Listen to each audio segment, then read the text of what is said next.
তোমার ক্ষুধা লেগেছে? খাবারের জিনিস নাই ঘরে? ঘরে খাবার নাই? তোমার কাগজ খেতে হবে? কি করতেছো?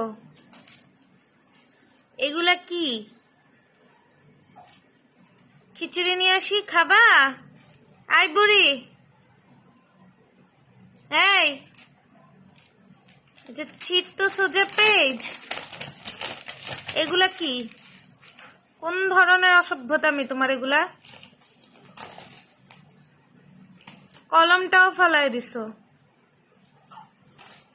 কি হয়েছে? সরি, আর বকবো না। সরি, আর বকবো না। ঘরে ঘরে খাবার নাই? তোমার কাগজ